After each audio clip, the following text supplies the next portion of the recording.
Saudi রাষ্ট্রদূতের সাথে মেঘনা আলমের সম্পর্কটা আসলে কি?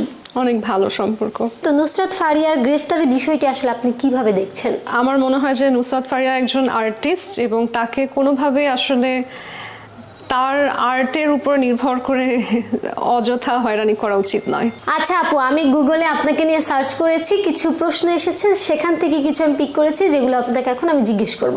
ওকে ওকে, প্রথমে হচ্ছে মেঘনা আলম কে? মানুষ, ভালো মনের মানুষ। মেঘনা আলম কেন গ্রেফতার হয়েছিল? অকারণেই। আমরা বলতে পারি যে বেআইনিভাবে তাকে তুলে নিয়ে যাওয়া হয়েছিল। মেঘনা আলমের ব্যাংক ব্যালেন্স কত? বলা যাবে না।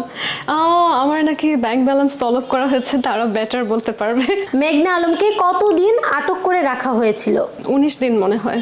জেলখানায় মেঘনা আলমের সেই সময়গুলো কিভাবে কেটেছে? সেলফ রিফ্লেকশনের মধ্যে কেটেছে। সৌদি রাষ্ট্রদূতের সাথে মেঘনা আলমের সম্পর্কটা আসলে কি? অনেক ভালো সম্পর্ক। আমাদের বাবা মা সন্তান ভাই বোনের সাথে যেরকম সম্পর্ক থাকে এক্স্যাক্টলি সেরকমই একটা সুন্দর পবিত্র সম্পর্ক। যদি বলি সম্পর্কের নামটা তাহলে কি? সম্পর্কের নাম হয় না আসলে, কোনো সম্পর্কই, এটা আসলে নাম দিয়ে ডিফাইন করার কিছু নেই। এত সুন্দর সম্পর্কে তাহলে কেন আসলে আপনার বিরুদ্ধে তার এত অভিযোগ? আমার বিরুদ্ধে তো তার অভিযোগ নেই কোনো। তাহলে আসলে আপনার বিরুদ্ধে যে অভিযোগগুলো বিভিন্ন নিউজ পোর্টালে ছিল সেটা সত্যতা আসলে কতটুকু?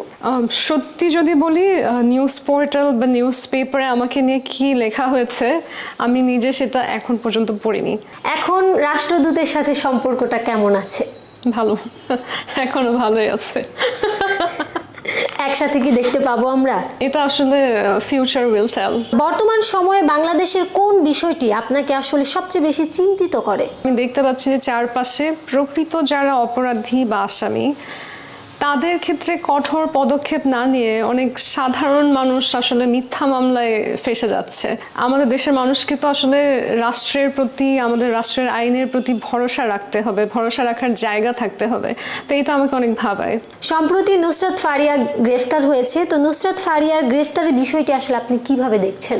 আমি মনে করি যে এই ধরনের সিচুয়েশন যদি বারবার হতে থাকে আমাদের দেশে, তাহলে শুধুমাত্র আমাদের দেশের মানুষই নয়, দেশের বাইরের যে মানুষগুলো রয়েছে যাদের নির্ভরতা, ইনভেস্টমেন্ট বা সাহায্য, কোলাবোরেশনের উপরে আমাদের দেশের ভবিষ্যৎ নির্ভর করে, আমরা হয়তো একটা সময়ে তাদের ট্রাস্টও আসলে হারিয়ে ফেলবো। আমার মনে হয় যে নুসরাত ফারিয়া একজন আর্টিস্ট এবং তাকে কোনোভাবে আসলে তার আর্টের উপর নির্ভর করে অযথা হয়রানি করা উচিত নয়।